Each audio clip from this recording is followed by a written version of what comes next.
Hey guys, it's Stephanie and I'm here to do a giant book haul. I have acquired some books from different places. I'll just split it up into the different sections where I've received these books. So the first section, because it is the smallest, are two books that I recently received from Quirk Books that I'm so excited about. First one is The Con Artist by Fred Van Lente. This is a murder mystery that takes place at Comic-Con, and I just finished this and it was delightful. Basically everything I wanted it to be.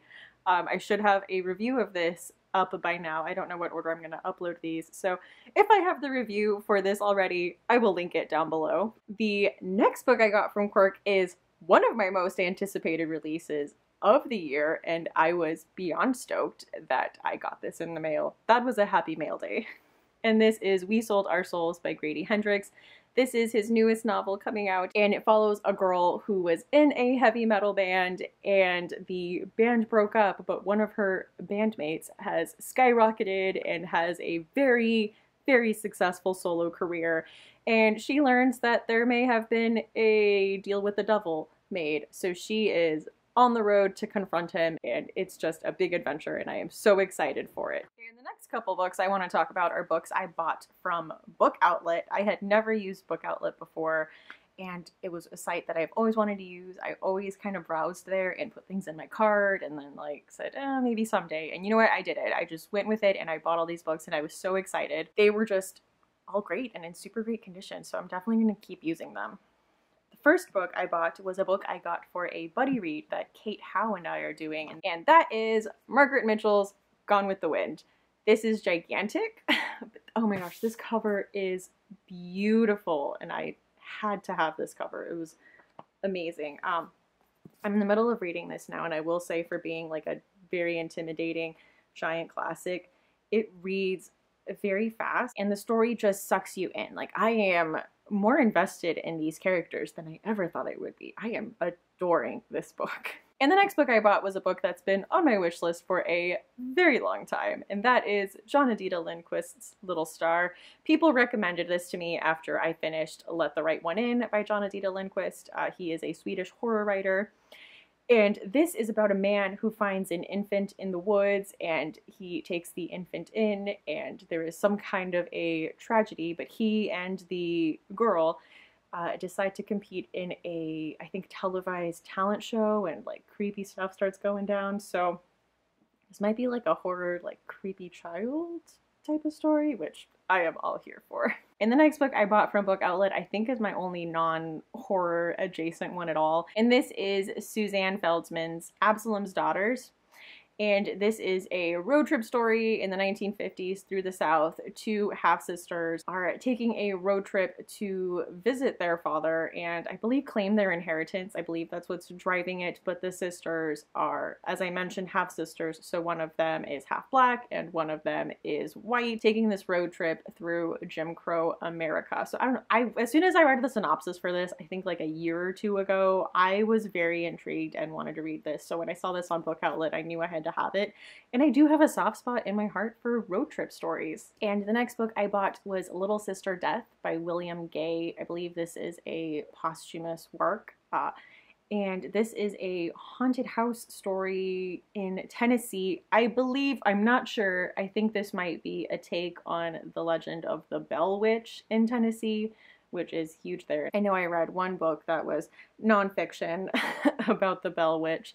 Like I said, I don't know if you can verify how much truth there is to any of those things, but it's a very intriguing story, and the Bell Witch, if you look into it, is absolutely fascinating. So I'm really interested to see this. I know William Gay did write some horror novels. I know he definitely went into the more literary Southern Gothic type of stories, so I'm really interested to look at that, and I love this cover. 100%. The next book I bought is a novella. This is The Ballad of Black Tom by Victor LaValle.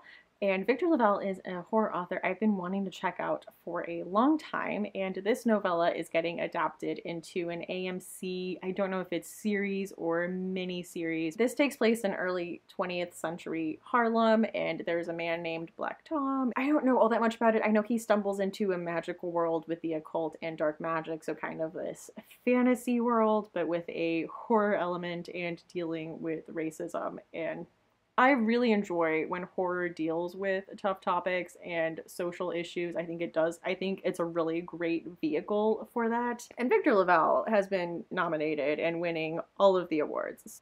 And this is getting an adaptation, like I said, so I'm really interested to dive in and check this out for sure. The next book I bought was The Kind Folk by Ramsey Campbell. Ramsey Campbell's another author I haven't read anything from, and this sounded really interesting. It's about a man who's a comedian, and he has a family.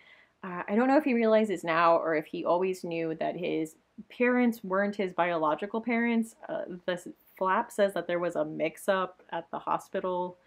I mean, I don't know. I'm sure if I read the book, it'll explain it a little more. But his uncle tells him about some legend, and then the uncle dies mysteriously, and he's like learning that there was a little more to what his uncle was saying than meets the eye. And I've also learned I really like folkloric horror and like urban legend horror. So going into this, the synopsis is obviously pretty vague. As with most horror novels, they're gonna not tell you what's going on in that. So I'm really excited to get into this. Like I said, I've never read anything by Ramsey Campbell, and I have been wanting to. The next book I bought was The Ghost Bride by Yangzee Choo, and this takes place in China. I'm not sure what century or the time frame of the setting, but our main character, Lee, is approached by her father and asked if she would like to be a ghost bride. So she would be betrothed to a young man who has already died and kind of go through the ceremony and be legally married to this, you know, being who's already dead. She would still like live with the family would still acknowledge her as a daughter-in-law, but I guess this book takes a supernatural turn, and she, I believe, goes into like the land of the dead and kind of sees what happens in the afterlife. It sounded very fascinating, so I wanted to pick this up. This is The Ghost Bride by Yangzee Choo. And the last book I bought from Book Outlet, it seems to be a theme where I'm like, these are horror authors I've seen around, I haven't read anything by them, so I wanted to remedy that by picking up one of their books. And so I've never read anything by Bracken MacLeod. MacLeod. I should have Googled how to pronounce that. Sorry. And this is Stranded, which seems like a survival story in the Arctic, which, as I mentioned, and I've said this a lot, but survival is one of my favorite types of horror. There's something about like a group of people in a dire situation and how they all react to each other and the environment, and with life or death stressors on top of that just absolutely intrigues me. So really excited for this one. Those are all the books I got from Book Outlet. And the last section of my book haul are books I received from Flame Tree Press. They're a brand new press that's coming up. They're going to be publishing, I believe, horror, science fiction, fantasy, and crime. Most of these seem to be right up my alley. So very excited for that. Starting off with Jonathan Janz, The Siren and the Specter. And this is about a man who is a skeptic in the paranormal world. He's like a debunker, and he's invited to visit this notoriously haunted house in Virginia, but he has some baggage. He rejected the woman that he loved. Will she be at this house? Is stuff gonna happen? I'm really excited about this. It's kind of given me some Black Tapes feels. I don't know if you guys listen to that podcast, but the main character in that also this like paranormal debunker, so I'm interested to get into this. And the next book is by Tim Waggoner, The Mouth of the Dark. And this says, because I'm just going to read it for you. I don't usually do this. Jace's 20-year-old daughter, Emery, is missing, lost in a dark, dangerous realm called Shadow that exists alongside our own reality. An enigmatic woman named Nicola guides Jace through this bizarre world, and together they search for Emery, facing deadly dog-eaters, crazed killers, and worst of all, a monstrous being known as the Harvest Man. But no matter what Shadow throws at him, Jace won't stop. He'll do whatever it takes to find his daughter, even if it means becoming a monster himself. This sounds really interesting. What is it reminding me of? Is it Insidious, where there's that the astral projecting and they go into, I forget what the word is, where like the kid goes into the, don't worry about it. And this is The Bad Neighbor by David Tallerman. I'm also going to read this. Sorry, like I said, I usually don't do this. When part-time teacher Ollie Clay panic buys a rundown house in the outskirts of Leeds, he soon recognizes his mistake. His new neighbor, Chaz Walker, is an antisocial thug, and Ollie's suspicions raise links to a local hate group. With Ollie's life unraveling rapidly, he feels his choices dwindling. His situation is intolerable, and only standing up to Chaz can change it. But Ollie has his own history of violence, and increasingly, his own secrets to hide. and Chaz may be more than the mindless yob he appears to be. As their conflict spills over into the wider world, Ollie will come to learn that there are worse problems in life than one bad neighbor. Ooh, sounds interesting. I also really like stories where the protagonist has some kind of a secret to hide as well, and it sounds like in this he's running away from something, so this could be good. Next up, we have JD Moyer, the Sky Woman. Kar-En, a ring station anthropologist, on her first Earthfield assignment, observes a Viking-like village in the Harz Mountains. As Kar-En secretly watches the Habdal villagers, she begins to see them as more than research subjects, especially Esper, a handsome bow hunter. When Esper's sister is taken by an otherworldly, sword-wielding, white-haired man, she can no longer stand by as a passive witness. Knowing the decision might end her career, she cuts off all communications with her advisor and pursues the abductor into the dark dangers of the mountains below. This is very interesting. Maybe I lied. Maybe there is a little element of fantasy in this. So out of these, I think this one is the most out of my comfort zone, but I am definitely willing to give it a try. It sounds like a really good adventure story. So let's do this. Next up, we have Hunter Shea's Creature. And this is The Monsters Live Inside Kate Woodson. Ooh. Chronic pain and autoimmune disease have robbed her of a normal, happy life. Her husband Andrew's surprise of a dream cottage for the summer is the gift of a lifetime. It's beautiful, remote, idyllic, a place to heal. And if you watch horror movies, also, like, don't do that. They are not alone. Because it's a horror novel. Something is in the woods, screeching in the darkness, banging on the house, leaving animals for dead. Soon, the cottage becomes Kate's prison, and they'll both be lucky to escape alive. Yeah. Stuff happening to people in the woods. Yes.